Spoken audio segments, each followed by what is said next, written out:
I have my favorite with me today, Latonya. She's the CEO, founder of what? Crown Me Different. Ow! Crown Me Different. So what is Crown Me Different? Crown Me Different is a nonprofit organization based upon, I have two different things that I work towards. Okay. Young female adolescents. I have a mentor group of young ladies, and then I do women's empowerment. So the motto of that is to inspire, empower, encourage, and uplift daily. That sounds like Cover My Sisters.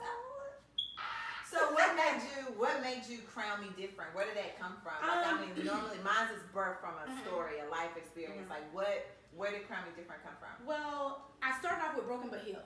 Okay, Broken But Healed was 3 years ago. I birthed Broken But Healed. It came from my testimony, my life testimony. Okay. A lot of things that I've been through, and I birthed that from that. Then last year I decided to change the name because I'm no longer broken like I used to be. Wow. So I changed the name to Crown Me Different. I wanted to pick a name that was unique and something that stood out and that was different. And basically, Crown Me Different means that you're set apart, not like everyone else. And that's basically what it is. Okay. But when you say you was like I'm no longer broken anymore. Like let's talk about. I want to talk about that. Like share. What do you mean when you say I'm no longer broken? What do you mean were you broken? What do you mean broken when you say broken? Okay. So history behind Broken But Healed for me was a lot of issues that I had, a lot of problems that I faced, a lot of general family curses that was brought upon me, a lot of raising my son by myself, a lot of things that happened to me from 6th grade on up until now as an adult broke me, had me feeling like I wasn't worthy, a lot of things that broke my heart, made me feel like I was in a bad place. I didn't know how to overcome those things. So that's what I mean when I say broken. So like you were like in all of this stuff that you were in, you were basically going through it by yourself. How did you get to birth? Like how did you get to a place where you were able to birth a ministry from it? Let's say this right here. So basically, yes, I was broken for a long time by myself. I basically raised myself from a child. I was out here by myself, and then I just wanted to be great. So that's how I kind of came over a lot of things. But in the midst of that, the years passed by. I always wanted to do something with women, but I didn't know what I wanted to do. I didn't know how I was going to do it. So I started the church like 3 years ago. Shout out to NGT. That was NGT? Where's that at? It's in Raleigh. It's called New Generation Temple. Okay. I started going there about 3 or 4 years ago, and I went to the first lady of the church, and I told her, hey, I want to do something with the women. And she was like, oh, okay, well, you come up with it. Give me an idea what you want to do. So that's when I got home, and I started brainstorming. That's beautiful. Some churches will not even go that route. Yeah, so that's she really did. Good. She pushed me. I gotta give her that credit. She really did. She pushed me. I got all my ideas together. Told her I wanted to do a program. That's how I started. I wanted to do a program with women. Okay. And so I kind of wrote everything out from scratch, top to the bottom. I let God use me basically, because by this time I'm in church. My lifestyle has changed, so I was letting God use me and giving me what He wanted me to have. And then that's when I came up with the name Broken But Healed. I had the program, and it was phenomenal, and it started from there. And you've been doing conferences, but how did you get to a place where you was like, okay, you know what, this life ain't it. How do I get to God? You're speaking to a young woman or a older woman, whomever, and they don't know you, they don't know your story, but they don't know God either. So how did you get to a place where you knew that in order for you to do your Broken But Healed, or in order for you to be great, like you said, how did you know to like, yo, I need to give my life to God and be saved for real? Because people get saved all the time. Girl, I've been saved a lot. I'll go up in a minute, Lord forgive me, God. Knowing, because I know what I just did, but it wasn't like 100%. And I know when I gave God my life for real, at least I thought it was for real. When I gave it to Him for real, and I had the whole family thing going on, I felt like that's when I could be saved for real. As if I was married with children. For me, I feel like it's a struggle to be married, to be saved and single. And I hear people talking about saving my singleness and I just did something about that. I saw that. I was just getting ready to knit back. Like, yo, I didn't get to listen to it. I'm gonna go back and listen to it. But it's hard for me to be saving single. I'm a woman and I love entertainment. You know, and I love to be. Well, it starts with you as a person. Right, Everybody, yeah. And if you're not there, then it's okay. You're not there. I used to still hang out, still do exactly everything I wanted to do before I started changing. That's what I'm saying. So it's like a process. You can say all day, hey, I want to do this, I want to change, I want to do this. But you have to have a personal relationship with the Lord. That's what I'm saying. All my stuff came back with a personal relationship. I was going to church. I was surrounding myself around positive people. I was getting around, you know what I'm saying? Basically, like, and I can't say church, but that's what I was doing. I was day, night, that was my thing. I wanted to want more of God. I was chasing so hard. Wow. I want God, I want change. I don't want the same routines I was doing, the same circles and things I was, was happening to me. It seemed like my way wasn't good enough.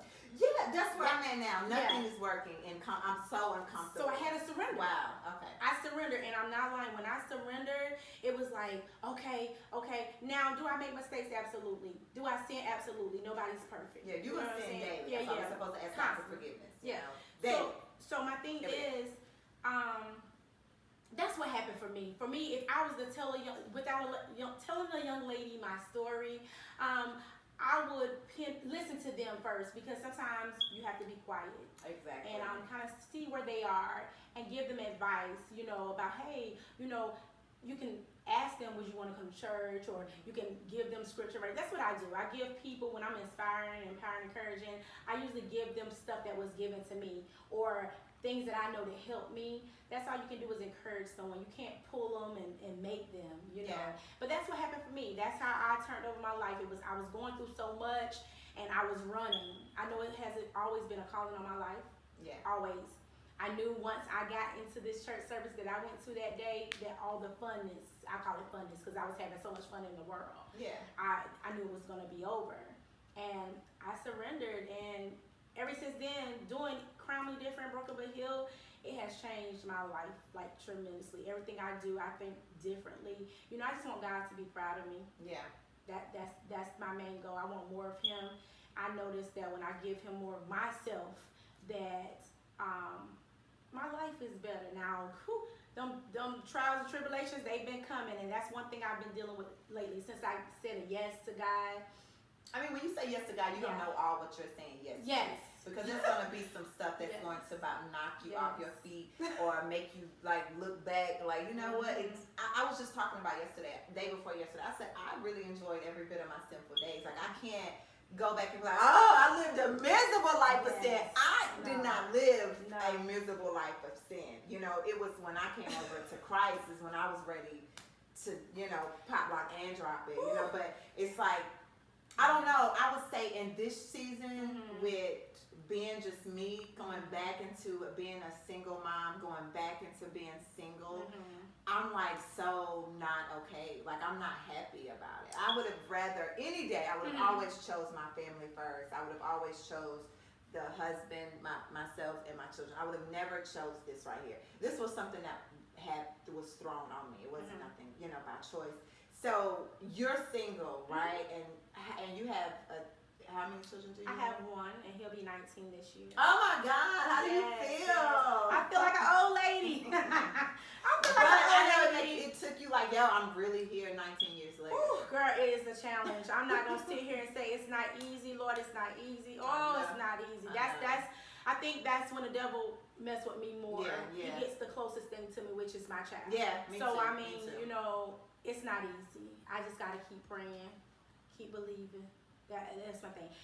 But being in my singleness, let's get back to this. Being in my singleness, it's not easy. Temptation, okay? So tempting to do things that you know that you shouldn't do. Oh, I feel that's so bad. I know that's a hard thing for me because of strongholds. Yeah. You gotta know your strongholds. I'm an Eggerson girl. We love to play. So that's what I'm saying. You know your strengths and your weaknesses. You know what I'm saying? You know that. Yeah. So I know with being single, it took me a while to really, really date who I'm dating now. Okay, sis. Okay.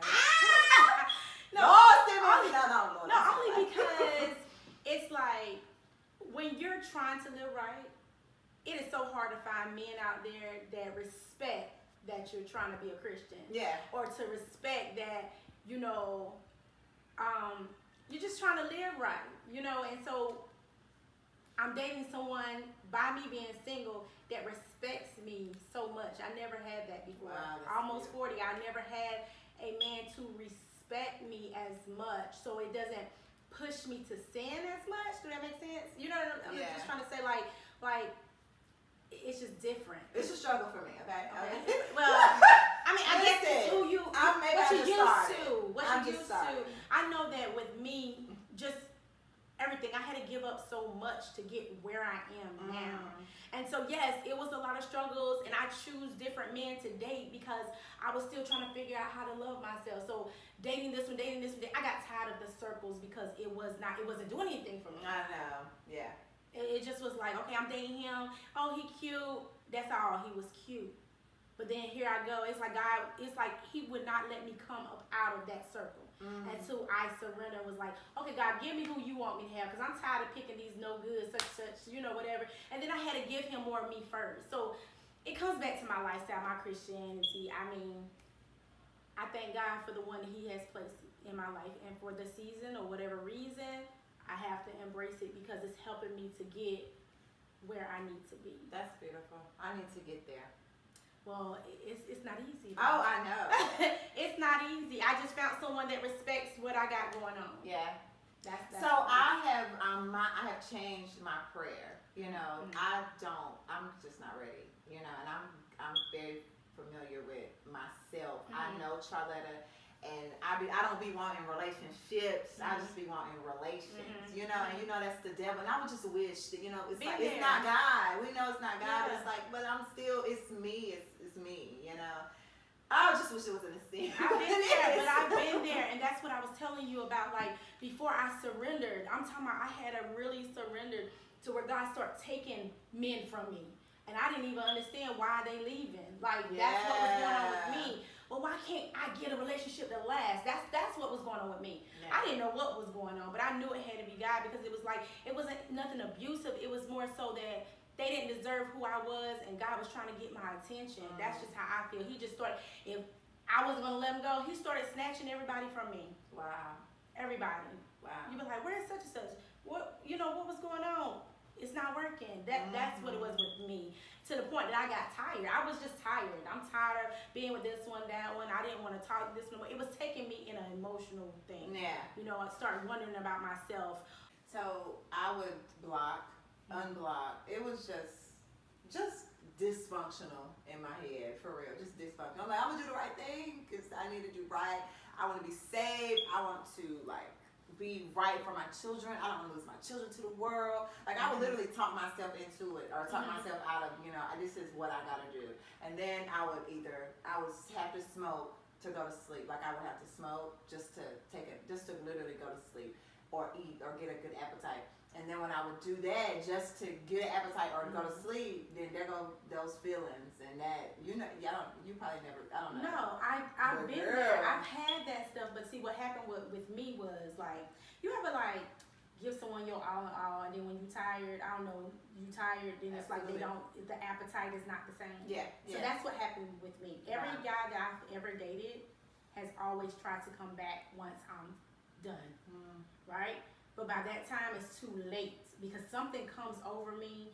I always say that God just protected me and shielded me all my life. Is it a prayer that you pray? Like, how do you think that you got to a place where, Man, listen, I'm going to tell you, I just think I'm blessed and highly favored. I know that's right. I can't explain a lot of things about my life. I can't even explain a lot of things that happened like the way they did. I just know that it's a desire that I would have for these people, but then all of a sudden it will be a nasty, disgusting taste that I didn't want nothing to do with them, and I would move on to the next and move on to the next and move on to the next. But I got tired of that. That's all. Yeah, I'm over that now. I mean, girl, I'll get some in my phone. Oh my God. Yeah. So the point, if I see a number. Like, I deleted. You say you delete and put back. I don't never put back. Well, I've deleted numbers now. So there's one number that, boy, I know when that junk comes across my screen. I don't put back. I don't put back. I like that though. That's what I'm telling you. Like in a stage, I used to be like, oh, everybody knew about this certain one to call or whatever. No, now, don't call. I got tired, man. I know. I'm tired of getting beat up because my convictions are real, but I can't be in myself. Like I gotta be a whole nother. I gotta be drunk and high to entertain. Girl, the convictions eat me up so bad. God knows they do. And then I be scared, girl. I'm telling you, I be scared after I be in the house. Like, Lord, please don't take me now, because if you come now, I'm going to hell. Look, let me tell you something. Forever. Soul ties. Yeah, I'm writing a book about that. Okay, so when you're dealing with one person, you know what I'm saying? Like, you can't understand why things happen. It could be those soul ties. It's a spirit. Yeah, you're trying to let go and you yeah. can't, and it's taking you back. Girl, a cleanse. You need to do a deep cleanse. I'm just saying, like I did stuff like that, detoxing, fasting, just a whole bunch of stuff that would take away from that. So I did a fast last week. I was on my fast or whatever, and girl, it seemed like the fast that I was on, woo child, that was the word. That was hard for me. Yeah, it was really, really hard, girl. I'm telling you, knee knocking. Everything, I was going crazy. I'm like, God, like I'm sacrificing, and it was like the temptations were stronger than they have ever been. And I passed, thank God, I passed the test. But it was, I knew that, okay, you know what, I'm really out here fighting for my life, seriously. Like I'm really fighting, and it's hard some days. It's hard to kill your flesh. It is hard. You know, it is hard. I don't care what nobody say. It is hard. Yeah. It is hard. Temptation is hard. People say, oh, it's just easy. You just live right. No, it is not. Life. I'll be trying to find that scripture. You know, when people say, girl, when the devil creeps in or whatever, you go and you read. What? Chapter? Okay, cut down. With the chapters and stuff. That's right. Like, I know, like, when the enemy comes in with me, singing songs, listen to little different scripture. Little different preaching on videos and stuff like that. I know that's what helps me, because I start crying so much that I don't even got time for that. You know, it's like my spirit is just so different. Yeah. You know, but you gotta really it's a whole 360 you gotta do. That you just can't wake up and say, okay, I'm just gonna listen to scripture verses and stuff like that. It don't work that way. No. People think like, oh, I got like this overnight. No, everything that you're saying, I felt it. Everything that you're saying, I've been through that. I've done that. It just took a lot. Girl, it's real. It's a lot. Yeah, it's real. It's real.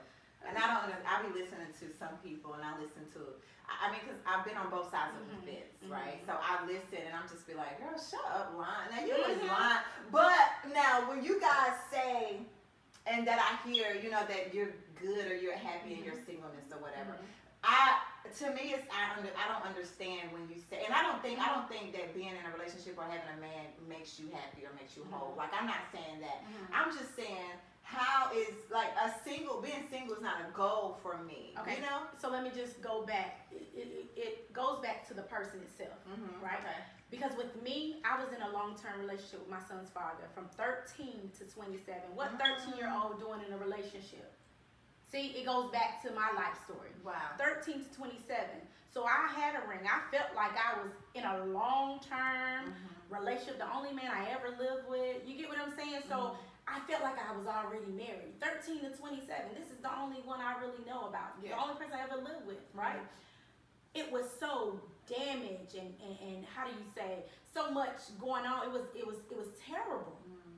Once I came up out of that, I liked the single life. Right. That was me, because I dealt with so much abuse, and not physical abuse, because you know abuse is abuse, verbal, you know, whatever. Yeah. So I dealt with so much of not knowing my worth. So I coming up out of that, I'd rather be by myself. If I got to be in something like that had got through my mind, that this is what a relationship is about. You get what I'm saying? So that's what I was taught. Okay, so if I'm with this all these years, 13 to 27, that's what it's about. I didn't want that. So with me, I had to learn how to love myself all over. I had to learn how to date different people, because remind you, this is the only guy I'm ever dating. And so it was like, it was different for me. It was different for me being single now, because it's like I experienced a lot of things that I didn't experience. You know what I'm saying? So I had to learn how to love myself all over and do all that stuff again. So being single, yes, I will not settle anymore. Okay. Wow. You get what I'm saying? So now it's like a settlement. Oh, so I'm not good enough for you, then you need to find somebody else. Because what you're not getting ready to do is play me again and have me out here looking stupid.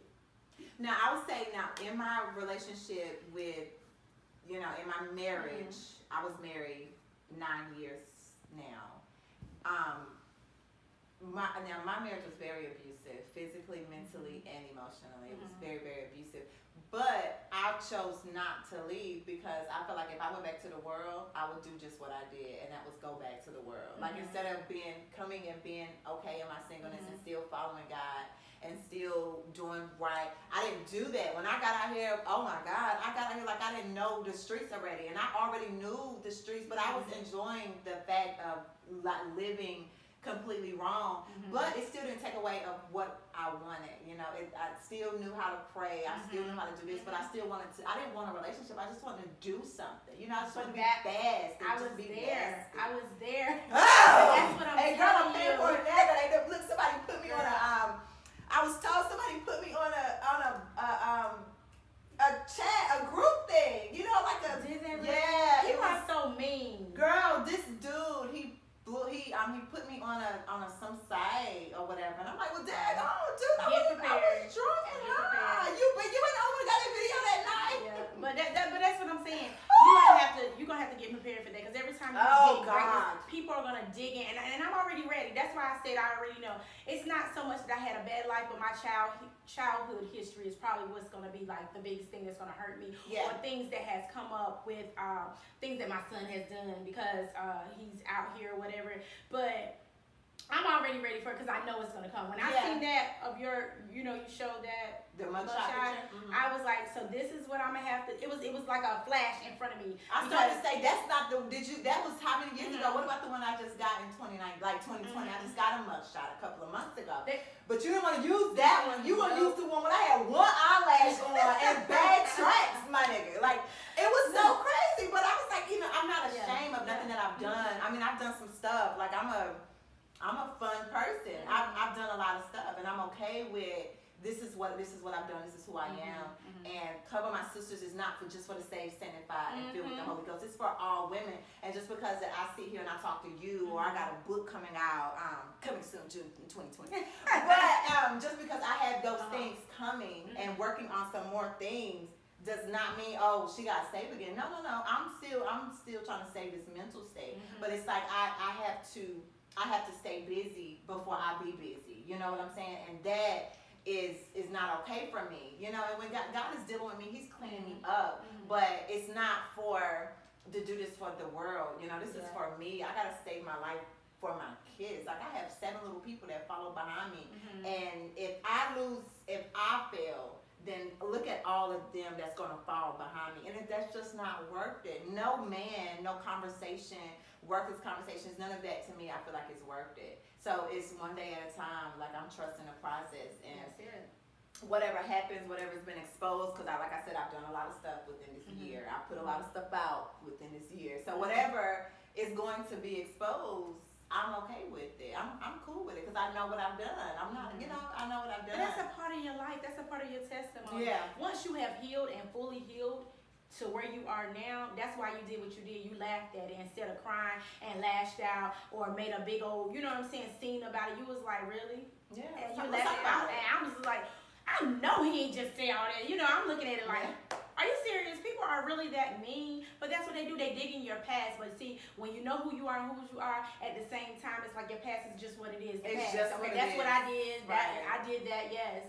So I think you can minister to more people. A lot of people kind of go with, I'll say our millennium of people. We're not the same as the older generation. Yeah. This generation right here, they move off experience. They don't move off of what Mary did and how Jesus, healed the blind. Who is that? They don't even know who that is. We are they want to know, like, what have you been through? If you talk about this God is so great and this God is so good, what exactly have you done for, what has He done for you to make me believe? You know what I'm saying? It's not open up the Bible or open up the new version or the old version. It's like going by your story. And for me, a lot of women respect me off of my transparency because I don't mind talking about it. I don't mind telling my story. Whether you like me or not, I'm not going to front. I'm not going to try to be saved on Facebook or be out here in the world. No, I was in the world out here, and I can be out here in the world on Facebook because that's who I am. Like if you were who you say that you are, and you know me, and you see me, you saw me falling, or why you let me fall? You know what I'm saying? Or what happened to the spirit of discernment? If you know me and you connected to me, you didn't see a change, you didn't see me changing, you just sat back and just watched. That's not okay. I don't want to be that girl. If I see you falling, I want to be able to catch you before you actually fall. That's right. You know what I'm saying? That's right. But real life, it's a lot of, like you said, fakeness going on. People don't want to tell the real things that's going on, so that hinders the truth. You get what I'm saying? So nobody's really gonna.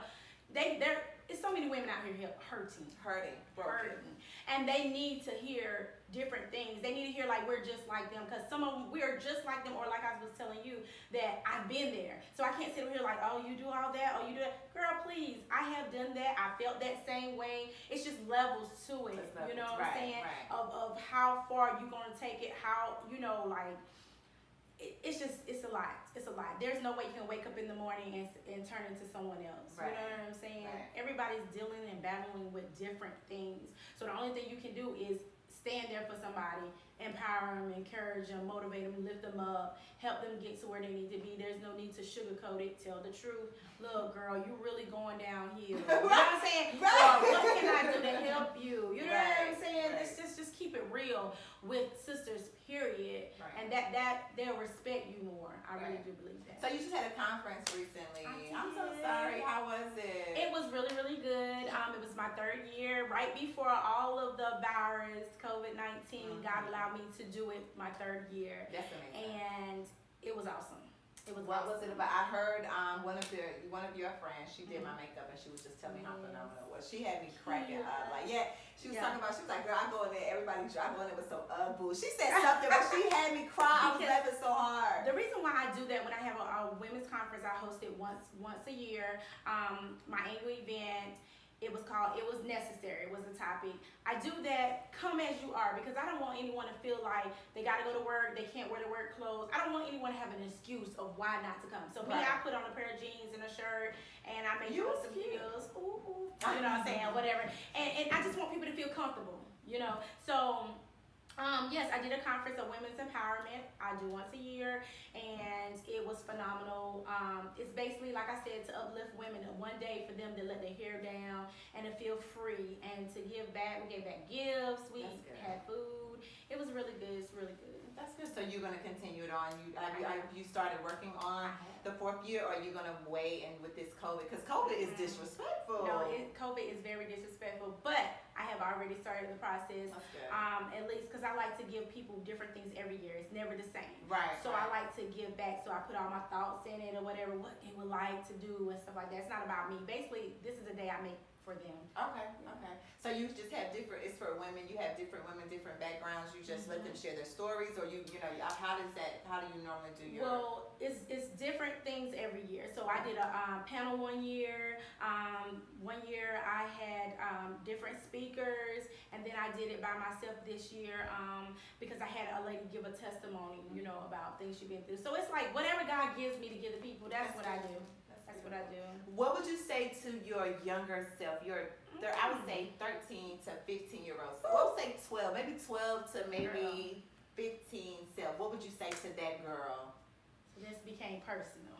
Yeah. What would you say to her? I would say to her, hold on, be strong, don't give up. Help is on the way. Keep going. You are beautiful inside and out. Because see, at 13, I have to say it. 14, 15, I was at one of my lowest points in life. My God. So therefore, that became personal for me when you said that. I would you see how I'm encouraging her at myself at 13. Don't give up, no matter what it looked like. Keep pushing. Wow. That's beautiful. And if you were in front of a girl, what would you say to her? What would you say to her? Just any girl. What would be your encouragement to her? Not even knowing her story. Not even knowing her story. Oh God, not even knowing her story. Ooh. So is this a girl that's broken or just a regular girl? She's broken. She's broken. I would just tell her, you know what, don't look at the now. No matter whatever your situation is, keep pushing. Greater is in you. You're gonna be all of that and some more one day. You know, get around people that are gonna help you continue to be all that you want to be. You know, I would just speak just positive things over this person that's broken, because it starts with the mind. You know, just encouraging them over and over. Maybe even giving them a comment. Tell them how beautiful they are, because sometimes people want to hear that self-esteem. Right. Yeah, girl, you are gorgeous. Yeah. To get in, I know you said you had a mentoring program, or you got a how do you, if someone, they're young girls or older girls, like what is that? How do you get them to be a part of it? I have a mentor group of young ladies. Okay. Basically, it's word of mouth. I do Facebook, Instagram. Okay. Families that I know personally, because I work with children myself. Okay. Ages from 11, 12 on up until high school. They graduate from high school. Females only. Okay. That's what I deal with, female ladies. Okay.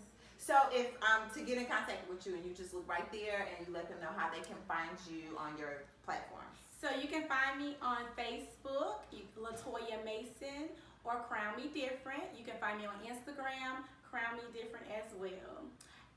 You can email me at crownmedifferent@yahoo.com, and that's about it. Yay! So thank you so much for joining me today, and thank you so much for coming to sit on my couch with me. It's been fun. Comfy couch. It has been fun. So make sure you like, share, and subscribe. And Latonya has given you all of her information to look her up. And thank you again. Bye. Bye.